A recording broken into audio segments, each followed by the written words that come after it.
Satu. Oke, langsung ya. Ya. Halo, Assalamualaikum warahmatullahi wabarakatuh. Waalaikumsalam warahmatullahi wabarakatuh. Alhamdulillahirabbil alamin wassalatu wassalamu ala asrofil anbiya'i wal mursalin wa ala alihi washabbihi ajmain. Amma ba'du. Alhamdulillah, selamat datang Bapak-bapak dan Ibu. Ini ibunya baru ada satu ya. Ada dua ya. Jadi ibu-ibu selamat datang di acara pengajian online Masjid Al-Muhtadin. Selama Ramadan ini mengadakan acara pengajian setiap Ahad malam. Dan malam hari ini sebenarnya hostnya ini Pak Erik ya. Tapi karena Pak Erik baru saja kelahiran, putrinya yang ketiga, jadi kita berikan selamat kepada Pak Erik. Alhamdulillah, selamat Pak Erik ya. Terima kasih, Safid. Ya, semoga Doa. putrinya sehat dan soleh. Amin. Amin ya Allah. Ya, jadi karena masih agak repot Pak Erik, jadinya ini saya diminta untuk menggantikan MC-nya. Baik, sudah hadir di sini di tengah-tengah kita Pak Ustadz Abdul Majid Rahman yang akan memberikan tausiahnya pada malam hari ini.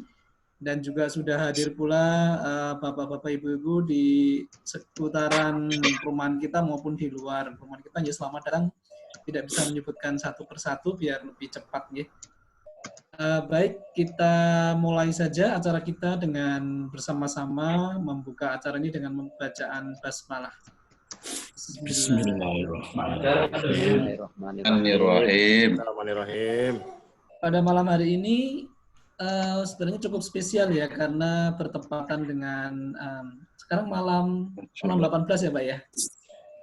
Sudah biasanya nuzulul Quran gitu. Jadi tapi untuk malam hari ini temanya bukan nuzulul Quran, temanya adalah bagaimana dengan Ramadan ini bisa membuang sifat-sifat yang buruk dan menghadirkan sifat-sifat yang baik.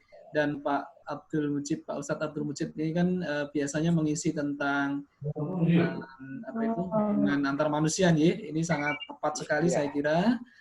Terima kasih Pak. Ini sepertinya seger sekali malam hari ini dan tampak di kamera juga cukup cerah gitu ininya.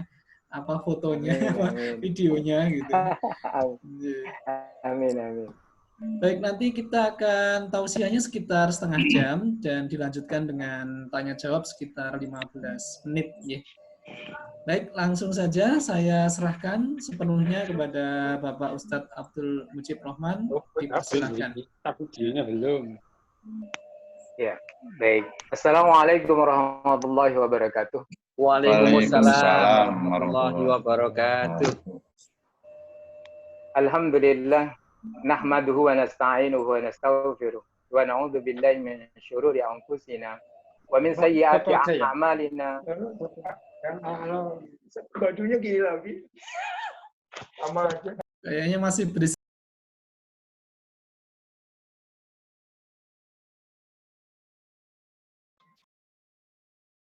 Tempatnya Ustadz Mujib, tolong dibuka dulu. Nah. Sip.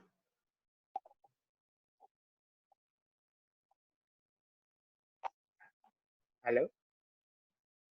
Sudah kedengaran ya? Sudah on kayaknya Ustadz. Ya, sudah. Sudah on.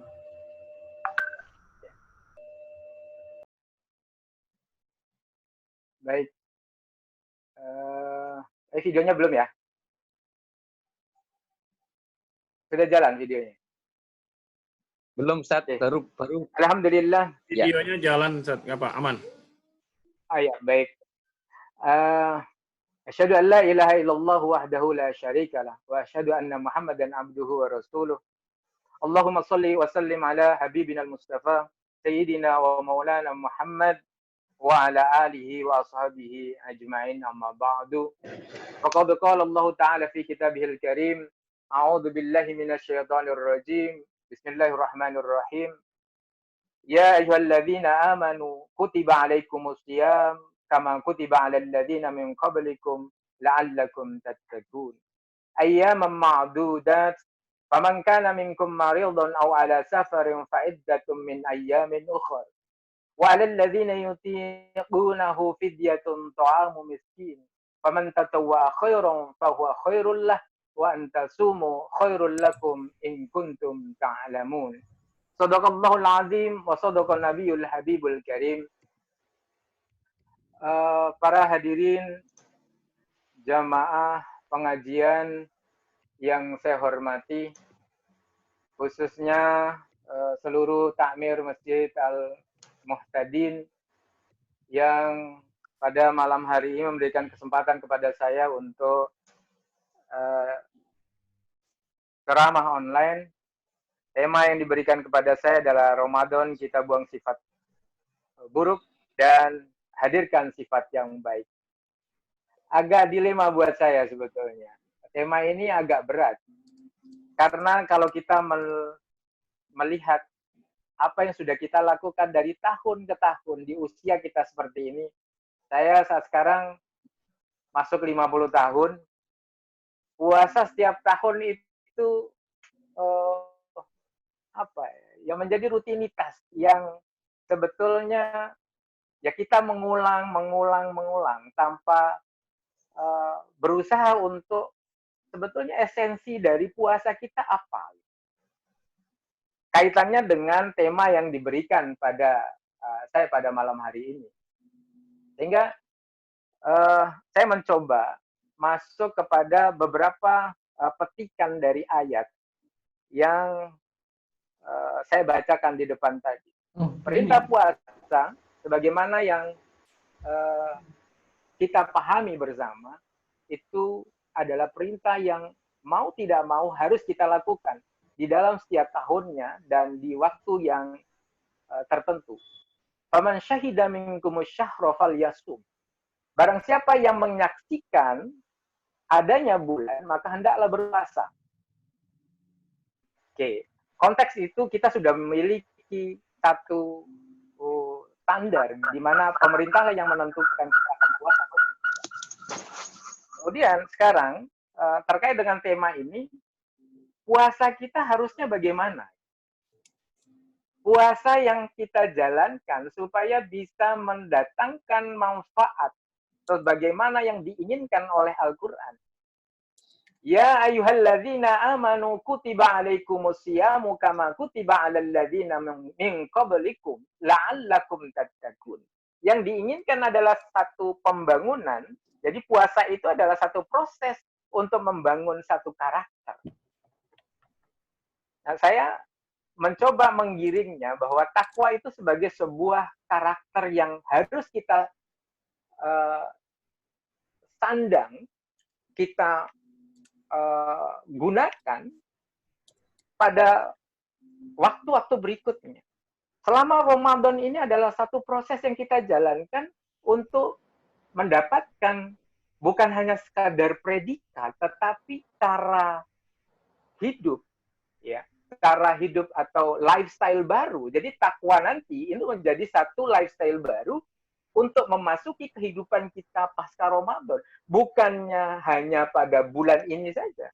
Karena sebagaimana yang saya katakan di depan bahwa Ramadan ini adalah satu proses untuk melahirkan style baru. Di mana saking pentingnya ayat yang saya sampaikan tadi. Ada satu, saya mencoba membuka beberapa kitab tafsir, tetapi saya tidak menemukan cara pemahaman seperti yang saya pahami. Tetapi ini ya bukan juga reka-reka, tetapi berusaha memahami. Wa'alalladzina yutiqunahu fidyah. Ada satu kesempatan bagi orang yang tidak mampu untuk melakukan ibadah puasa. Itu untuk membayar fidyah. Orang yang tidak mampu itu ada orang yang sakit karena kepayahan atau dia tua. Atau yang lainnya ketika dalam perjalanan. Yang perjalanan itu bisa fa'iddatun min ayyamin ukhar, bisa mengganti di hari yang lain. Kalau yang payah dia bisa tidak mengganti atau dia hanya dikenakan fidyah saja. Tetapi ada konteks lain. Dari ayat itu masih diteruskan. Faman tatawwa khairan fa huwa khairul lah. Wa antasumu khairul lakum in kuntum ta'lamun. Ketika kita tetap ngotot ingin berpuasa, itu lebih baik. Jadi apapun kondisi, jadi kalau yang ingin saya katakan, apapun kondisi, walaupun kita mendapat satu privilege atau satu keringanan, tetapi Allah tetap meminta kita, apapun keadaannya kita lakukan. Puasa. Khairul lakum itu lebih baik buat kita. Karena dalam masa pandemik seperti ini, ya, dalam masa pandemik seperti ini, puasa itu sangat menguntungkan untuk orang-orang yang berpuasa. Karena proses tadi seperti yang saya ceritakan, yang meninggal itu adalah dia pasca kanker. Pasca kanker itu kita sudah tahu bahwa kanker itu akan banyak sekali sel-sel tubuh itu yang rusak. Maka jawabannya adalah wa antasumu khairul lakum in kuntum ta'lamun. Berpuasalah untuk proses, namanya kalau dalam medis itu namanya autophagy. Ada satu proses yang terjadi ketika kita istirahat makan 16 jam, itu adalah self recovery cell. Di mana sel-sel tubuh yang rusak itu dimakan oleh sel-sel yang hidup, yang baik, kemudian lalu ada regenerasi. Ada satu proses di mana sel yang rusak itu digantikan oleh sel-sel yang baru. Ini proses alamiah. Maha besar Allah. Laqad khalaqnal insana fi ahsani taqwim. Allah telah menciptakan manusia dalam sebaik-baiknya bentuk ciptaan. Ternyata di dalam tubuh kita itu ada proses itu. Ini satu hal yang mungkin jarang kita peroleh. Bahkan di kitab tafsir pun kita tidak menemukan ulasan seperti ini. Tetapi saya hanya merasakan sendiri saja bahwa ketika kita puasa, alhamdulillah ini adalah tahun ketiga saya menggunakan hidup dengan metabolisme puasa. Metabolisme puasa.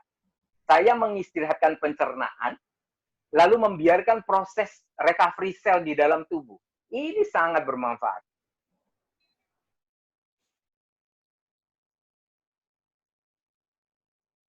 Oke. Boleh sambil bertanya dulu, saya akan melihat ini tampilannya kok menjadi foto. Silakan yang mau bertanya dulu sebelum saya masuk.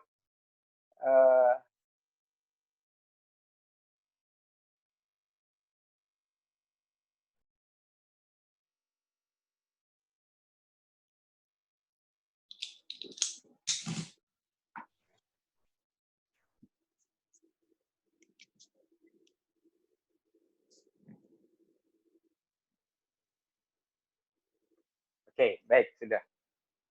Baik, saya teruskan. Jadi, esensi dari kita puasa, menahan hawa nafsu makan dan minum, itu sebetulnya lebih kepada proses membiarkan tubuh kita itu melakukan perbaikan. Terutama pada, ya, terkait dengan usia sebetulnya. Semakin tua itu semakin banyak, ibaratnya kendaraan kalau sudah 50 tahun itu kan harus turun mesin. Prosesnya adalah melalui puasa. Maka mahal hebatnya Islam itu memberikan satu kesempatan kepada kita 1 bulan penuh kita melakukan proses recovery itu. Oke, itu yang pertama. Yang kedua, kita di dalam puasa itu menahan hawa nafsu amarah. Apapun yang memancing untuk kita menimbulkan amarah kita berusaha untuk menghindari itu. Dan ini juga bagian dari lifestyle. Bahwa hidup kita tidak boleh mengedepankan hawa nafsu amarah. Ingat, orang gampang marah, itu ada satu sel, ada beberapa sel yang di dalam tubuh itu yang rusak.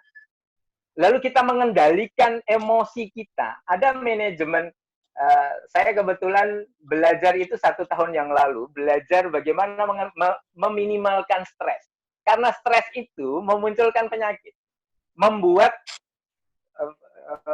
bagian-bagian di dalam tubuh kita itu rusak.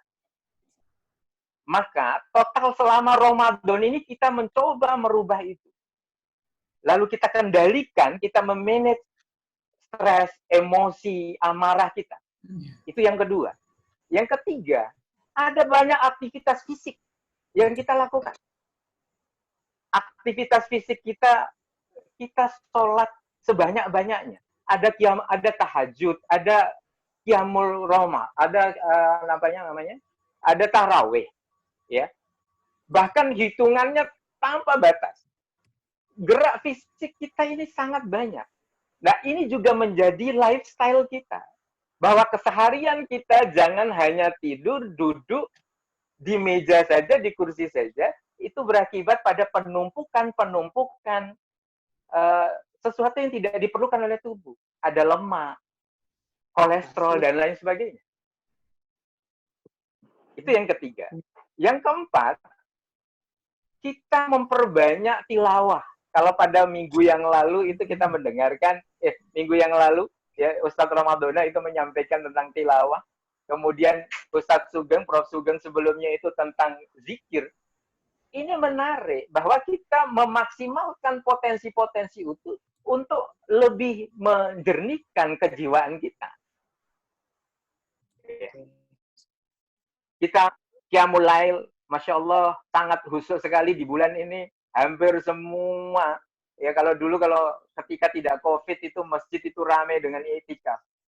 Faminal laili fatahajjad bihi nafilatan lak asa ayyabasaka rabbuka maqaman mahmuda. Di dalam Al-Baqarah juga ada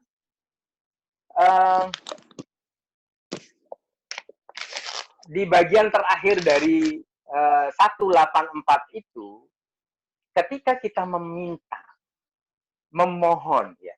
Syahrul Ramadan alladzi unzila fihi al-Qur'an hudan lin-nasi wa bayyinatin minal huda wal furqan faman syahida minkum asy-syahra falyasum wa man kana maridan aw ala safarin fa iddatun min ayyamin ukhra yuridullahu bikumul yusra wa la yuridu bikumul usra ولتكملوا العدة ولتكبروا الله على ما هداكم ولعلكم تشكرون وإذا سألك عبادي عني فإني قريب.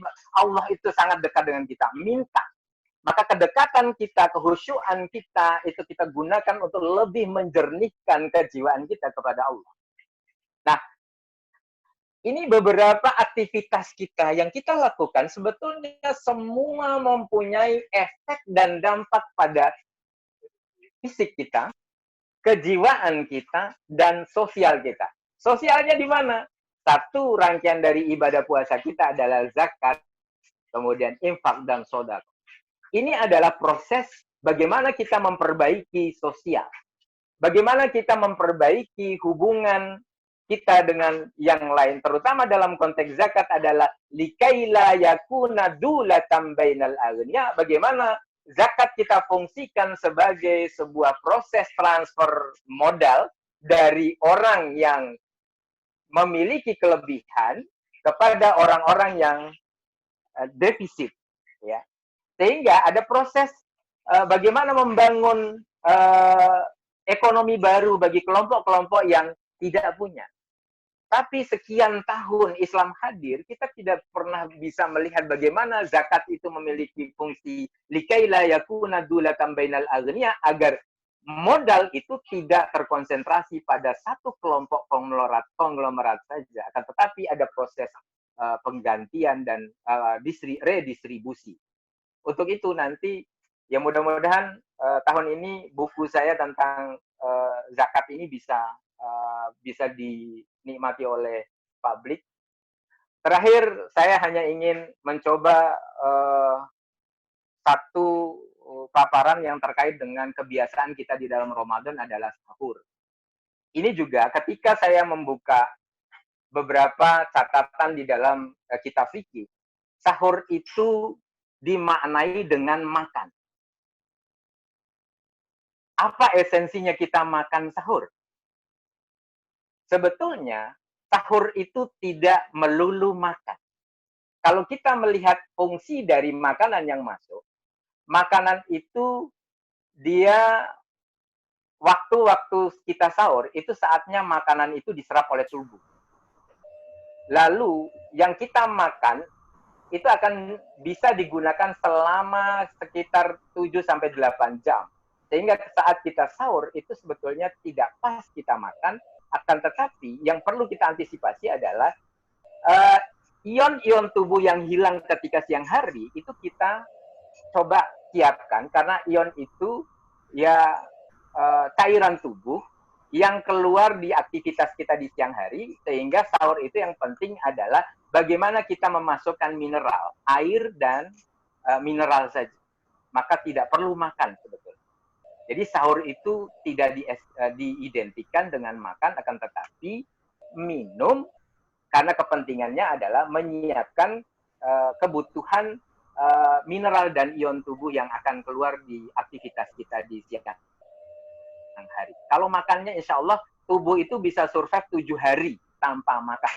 Tetapi dia akan bisa dehidrasi tanpa adanya suplai air. Ini saja mungkin yang bisa saya sampaikan. Mudah-mudahan kita berharap puasa yang mengajarkan kepada kita menjadi satu lifestyle, bukan hanya sekedar satu kewajiban, akan tetapi cara hidup Ramadan ini bisa kita jadikan sebagai cara hidup untuk masa-masa kita pada 11 bulan yang akan datang. 3 hal yang ingin saya sampaikan, bahwa puasa mengantarkan kepada kita kepada 3 proses recovery. Yang pertama adalah recovery fisik kita, di mana sel-sel tubuh yang rusak itu dilakukan recovery sel. Ada proses self recovery di dalam tubuh, ada proses penyembuhan dari berbagai macam penyakit yang timbul karena pola hidup kita. Kemudian yang kedua ada recovery kejiwaan kita, bagaimana kita memperbaiki hubungan kita dengan Tuhan, bagaimana kita memperbaiki hubungan kita dengan orang-orang yang ada di sekitar kita. Kemudian yang ketiga adalah proses recovery sosial, bagaimana kita memaksimalkan zakat itu sebagai sebuah proses recovery sosial yang ada di sekitar kita. Itu saja mungkin yang bisa saya sampaikan. Monggo, Ustaz. Ya, halo. Waktu saya kembalikan. Ya, baik. Terima kasih. Halo. Ya. Ya, halo. Halo. Ini sinyal di tempat saya agak-agak error ini, Pak. Halo. Baik, terima kasih Pak Ustadz Abdul Mujib Rohman ya, yang sudah memberikan tausiahnya. Bagus sekali tadi, tetapi memang waktunya hanya sedikit ya Pak ya. Jadinya mungkin masih banyak yang belum bisa disampaikan, tapi enggak apa-apa ya. Intinya sudah. Semuanya sudah bisa, sudah terbuka suaranya semuanya. Silahkan Bapak-Bapak, Ibu, ada pertanyaan ya, kita ada sesi tanya jawab. Dipersilahkan. Ada Pak, pertanyaan nih. Silakan. Assalamualaikum. Waalaikumsalam. Assalamualaikum warahmatullahi wabarakatuh. Ini Ustadz mau nanya. Ini kan akhir-akhir ini kan kita kan banyak kabar duka bertubi-tubi ya. Iya. Yang terakhir ini kan ambyar sejagat ya. Iya.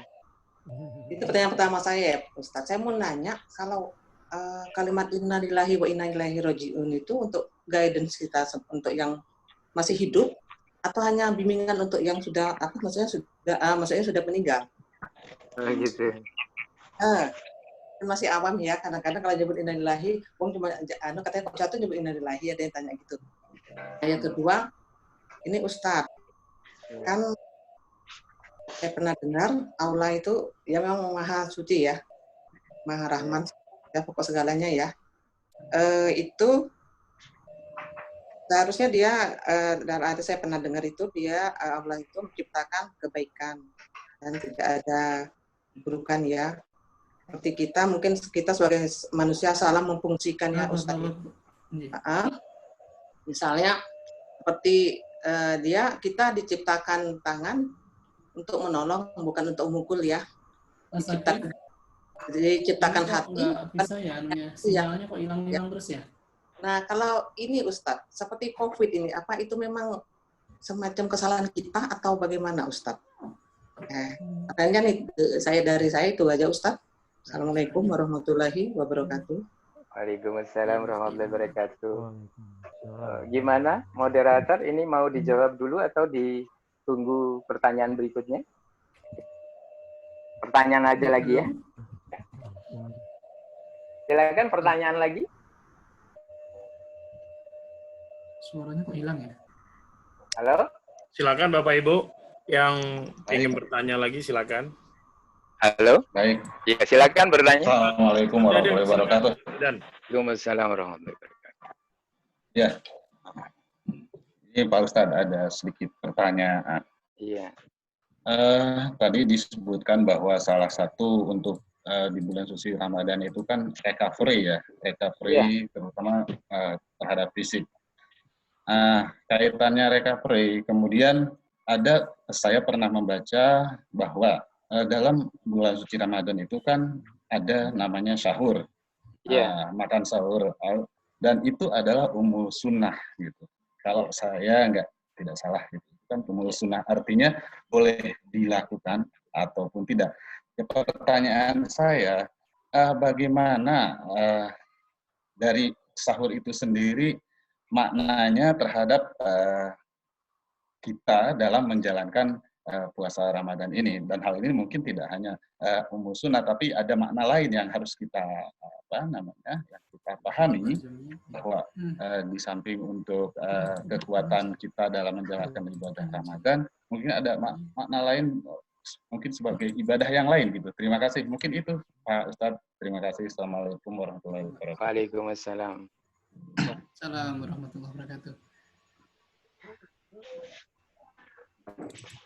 Monggo Pak Ustadz, langsung saja. Oh, langsung. Baik. Ini sinyal saya agak kurang bagus. Iza asobatkum musibah qalu inna lillahi wa inna ilaihi rajiun.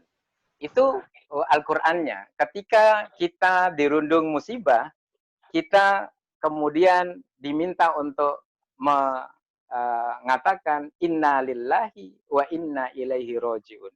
Bahwa semuanya itu dari Allah, kemudian akan kembali juga kepada Allah. Ini konteksnya sebetulnya. Di mana ini dari Republika tadi ada juga pertanyaan.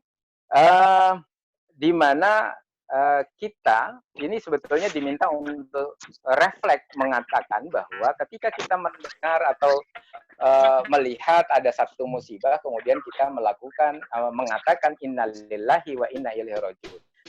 Saya tidak menangkap pertanyaannya tadi, tetapi saya melihat pada konteks itu, di mana kita melihat ada musibah, kemudian kita mengatakan itu. Kemudian yang terkait dengan COVID, apakah ini kesalahan kita atau tidak? Kalau yang jelas buat kita sekarang adalah mengambil hikmah dari apa yang kita alami sekarang. Sekarang kita stay di rumah udah 3 bulan, ya sudah 3 bulan. Lalu ya ada jemaah yang nanya, ini kita sudah tidak di masjid lama sekali. Pertanyaan saya, apakah ketika beribadah di rumah itu akan mengurangi kehusuan atau justru menambah khusyuk? Pertanyaan saya seperti itu. Lalu saya yakin bahwa hampir di setiap rumah sekarang itu ada sholat jemaah. Dan bapak-bapak sekarang itu dituntut untuk menjadi imam 5 waktu, kemudian tarawih selama 1 bulan penuh. Ini hikmah positif apa bukan? Ini satu dampak positif apa tidak? Tadinya hafalannya hanya itu-itu aja, kemudian ya berusaha juga melipir-melipir, kemudian ya menghafalkan yang lain. Ini ada hikmah yang cukup besar. Di lain itu, kalau kita melihat saudara-saudara kita yang di lingkup ekonomi, ini sangat kreatif sekali. Sangat kreatif. Bakul sayur sekarang bisa online.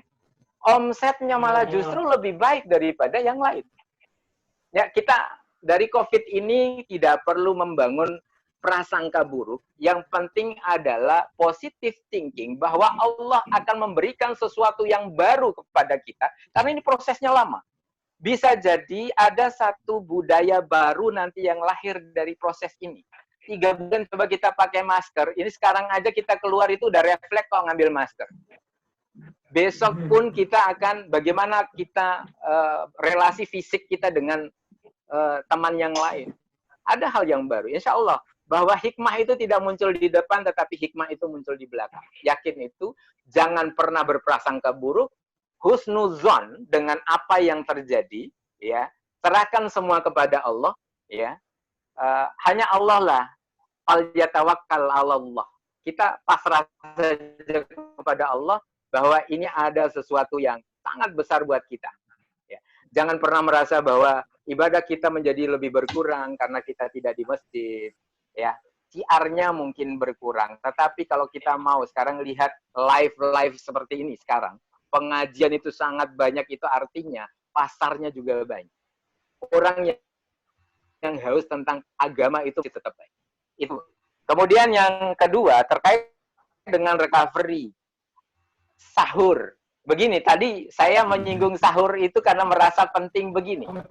Bahwa jam 8 malam sampai jam proses jam 12 siang itu adalah saatnya kita menikmati proses recovery cell. Bahwa sel-sel tubuh kita yang rusak itu diperbaiki pada jam-jam itu. Jangan sampai di antara jam itu kita memutusnya dengan memasukkan makanan. Jangan sampai memasukkan makanan. Ya, saya sudah 3 tahun ini sahur itu saya hanya minum kopi, minum air, dan minum kaldu karena di dalam kaldu itu dia memenuhi kebutuhan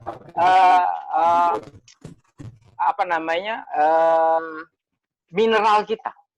Saya kadang minumnya air garam. Itu untuk menutup kebutuhan mineral di dalam tubuh kita. Tetapi tanpa mengganggu proses recovery-nya. Karena ketika makanan itu masuk, kita sudah memutus proses recovery. Kita menunggu besok lagi.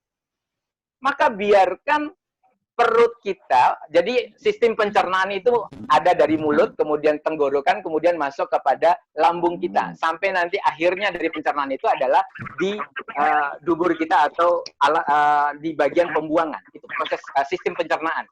Nah, biasanya jam 8 pagi itu kita akan membuang sisa-sisa yang tadi malam itu adalah proses pemrosesan. Ya, bagaimana tubuh menyerapnya. Ya. Nanti kalau seandainya dia cukup, ya sudah.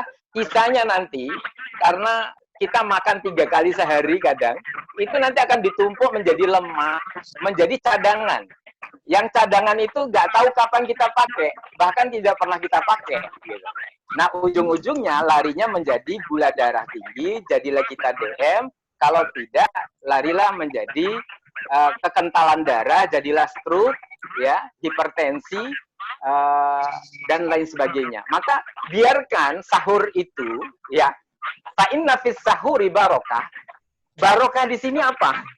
Kalau beberapa kitab penjelasan dari fa inna fis sahuri barokah itu adalah mempersiapkan diri kekuatan kita.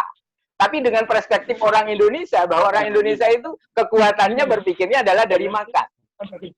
Apakah makan itu untuk kekuatan atau kebutuhan energi otak? Makan itu adalah untuk kebutuhan energi otak.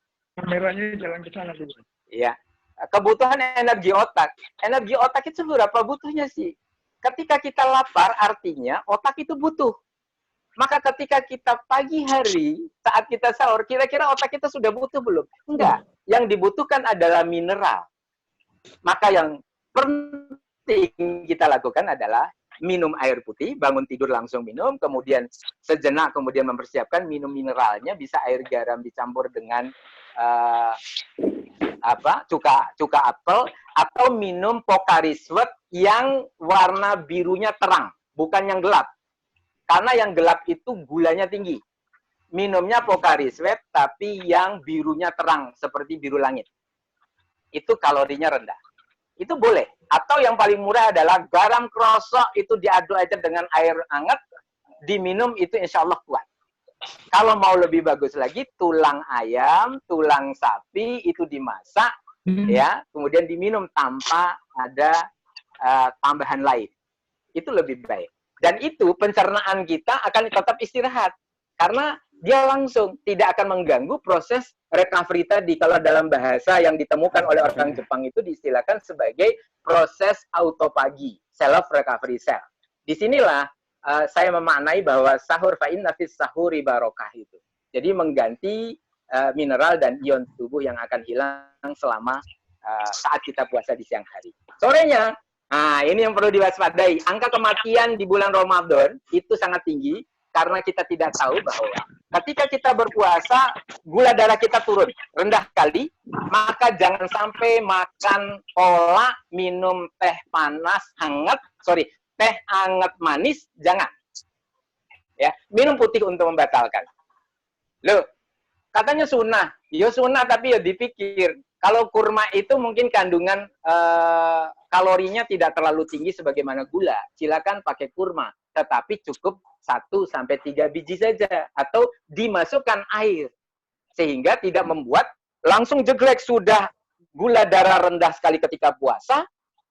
Begitu buka langsung jeglek. Inilah yang mengakibatkan gula darah jeglek dan bisa menyebabkan kematian. Nah, ini yang perlu kita waspadai. Ya. Itu aja mungkin. Kemudian saya coba melihat dari ada beberapa pertanyaan dari... Baik. Bisa ya?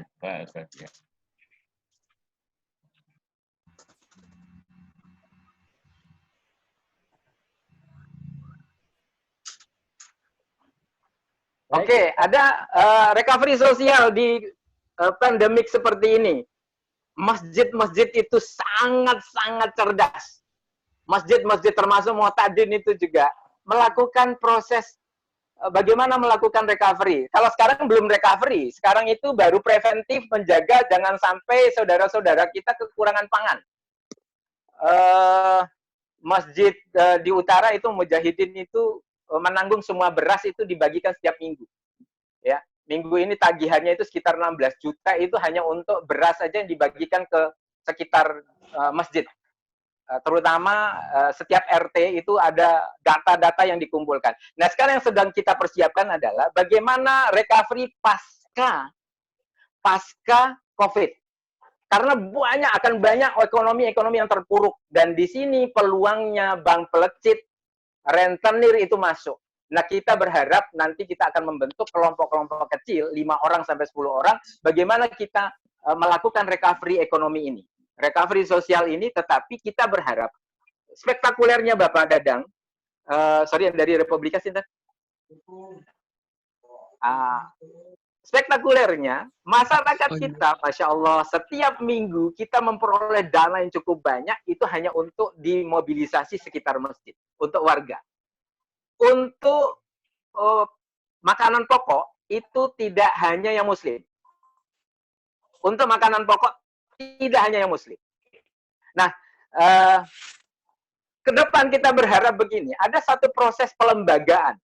Kalau lembaga-lembaga zakat, termasuk yang miliknya Republika, itu sangat fantastis dananya. Ya, kita berharap begini, community development itu yang lebih dikembangkan. Ya, di samping tanggap-tanggap darurat itu kita lakukan, tetapi community development pasca bencana itu yang lebih penting. Dompet Duafa mungkin sudah menunjukkan kiprahnya itu ya. Di Bantul ketika kasus gempa bumi itu sudah cukup menunjukkan bukti, kemudian di Lombok ketika gempa itu juga sudah cukup menunjukkan bukti. Akan tetapi masih banyak celah-celah yang masih perlu diperbaiki.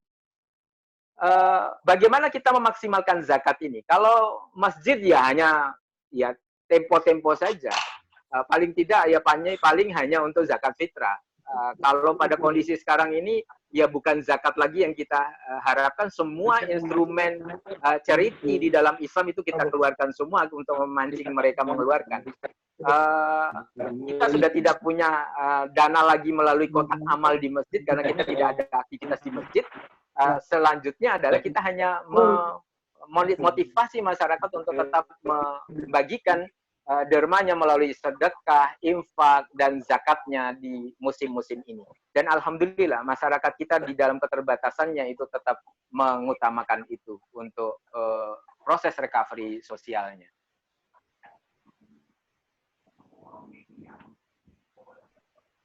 Baik, Ustadz Mujib. Ya. Monggo, Ustadz. Iya. Ini mohon maaf, ini moderatornya katanya laptopnya tiba-tiba gak bunyi. Iya, ini juga agak pakai HP ini sekarang ini. Iya, sudah. Lanjut Pak Wid, silakan Pak Wid. Enggak. Tapi tadi saya sempat hilang kontak ini tadi, jadi nggak begitu. Oke, ini ada satu pertanyaan yang menarik. Ada satu pertanyaan yang menarik. Dulu orang pakai cadar dimasalahkan, sekarang pakai masker dianjurkan. Ya, cadar sama masker jangan disamain. Ya, cadar itu kaitannya beberapa aspek. Ya, bisa kultur, bisa pemahaman keagamaan. Kalau kultur budaya mungkin karena iklim, bisa jadi begitu di Arabnya sana. Kemudian kondisi sosialnya, di mana perempuan itu sangat-sangat rentan kalau berada di area publik, gitu kan. Kemudian yang lain kondisi geografis sangat panas sehingga ya cadar itu bisa menutup itu. Nah, konteksnya sekarang masker itu ya tidak sama dengan cadar karena nilainya berbeda. Kalau masker, sebetulnya yang paling tepat adalah masker yang kesehatan itu. Cuma kalau sekarang kita anjurkan untuk memakai masker kesehatan, ya susah mendapatkannya. Akhirnya pemerintah mengeluarkan boleh pakai masker yang kain. Sebetulnya kalau masker kesehatan itu, ketika kita sehat, itu yang putihnya di luar. Sehingga virus-virus yang dari luar itu, dia akan tertangkap oleh yang putihnya. Ya. Kalau kita sakit, kita balik. Yang hijaunya di luar, yang putihnya di dalam. Supaya virus yang dari kita ketika kita bersin, kita berbicara, itu tidak tersampaikan ke orang lain. Nah, sekarang paling tidak kita meminimalkan dengan masker-masker yang kain, tetapi kainnya ya cukup bagus kualitasnya, agak rapat, kemudian didobel dengan menggunakan ada yang bisa dimasukkan tisu dan lain sebagainya, paling tidak langsung terbang gitu. Jadi ini tanggapan saya terkait dengan masker dan apa tadi? Cadar. Ya, cadar. Ya. Iya. Oke, baik. Terima kasih Pak Ustadz Mujib, dan ini waktunya masih ada 6 menit, G. Ada lagi yang mau ditanyakan? Ini kayaknya Pak Ustadz Mujib ini sekarang ini G, ahli kesehatan juga ini sekarang. Tidak, belajar aja, bukan ahli kesehatan. Tapi saya malu karena responnya sangat rendah ketika saya membuat satu catatan terkait, saya mencoba mengkombinasikan, saya bukan ahli kesehatan. Tetapi 3 tahun ini saya belajar bagaimana proses yang terjadi di dalam tubuh kaitannya dengan konsumsi, ya, kulu wasrobu la tusrifu, kemudian halalan thayyibah, yang thayyib itu kayak apa, itu ya hanya mencoba menerjemahkan bahwa yang saya lakukan ini, saya membahasakannya bahwa saya hidup sesuai dengan sunnah sebetulnya. Ya, sunnah, karena berusaha, ya panennya sudah panen lah. Sekarang alhamdulillah saya dan istri itu sudah sama metabolismenya dengan metabolisme puasa. Istri saya sejak Januari kemarin, kemudian saya sudah 3 tahun ini, insya Allah stay in community, dan sekarang bahkan orang-orang di luar Islam itu meyakini bahwa puasa yang dijalankan oleh kita. Sekarang mereka Senin Kemis itu ada grupnya kami, ada grupnya Senin Kemis. Kemudian ada memang grup khusus puasa. Mereka tidak, tapi mengikuti pola puasa kita mulai dari terbit fajar sampai dengan maghrib itu mereka melakukan puasa. Ayo setelah puasa ini bikin puasa kita menjadi satu lifestyle, bukan hanya sekedar satu kewajiban, tetapi kewajiban pola hidup kita. Ingat, dari 365 hari kita hidup di dalam 1 tahunnya, 158 hari itu kita berpuasa. 180 hari. Ramadan, puasa sunnah, apapun itu dihitungnya 158 hari. Berarti separuh lebih hidup kita itu adalah puasa, maka kita akan sehat. Al-muslimun al-qawiyyu ahabbu ilallah minal muslimin ad-dhaif. Bahwa muslim yang kuat, sehat secara fisik itu lebih disukai oleh Allah daripada muslim yang numpuk penyakit. Ingat bahwa fisik itu sangat menggambarkan bagaimana keadaan kita. Bagaimana kesehatan kita.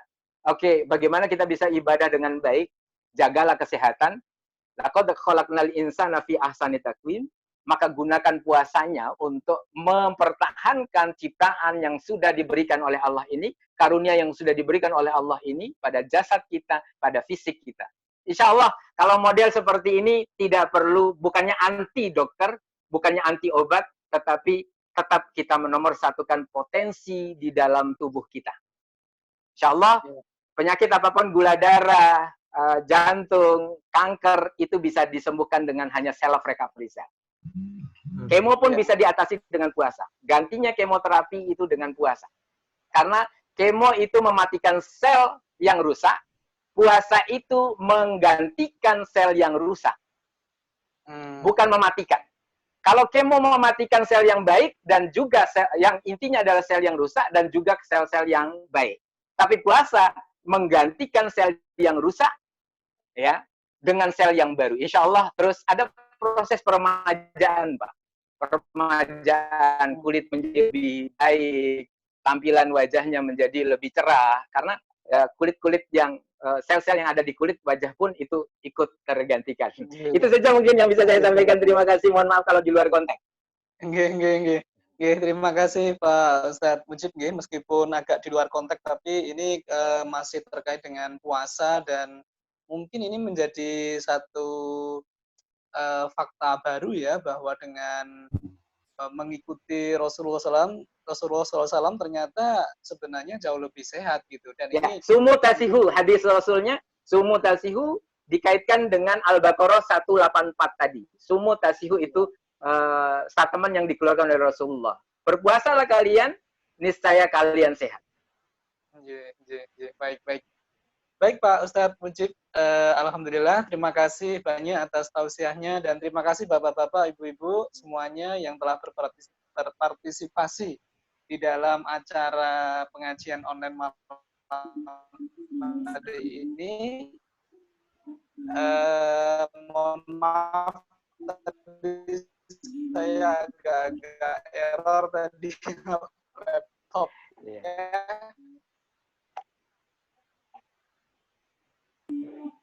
Ya, mohon maaf juga kalau ada kata-kata yang kurang berkenan. Ihdinas siratal mustaqim, billahi taufiq wal hidayah. Wassalamualaikum warahmatullahi wabarakatuh. Waalaikumsalam warahmatullahi wabarakatuh. Baik, kalau belum ada pengumuman ya, kita akan tutup dulu acara kita pada malam hari ini. Saya sebagai MC, mohon maaf apabila ada kekurangan, kesalahan.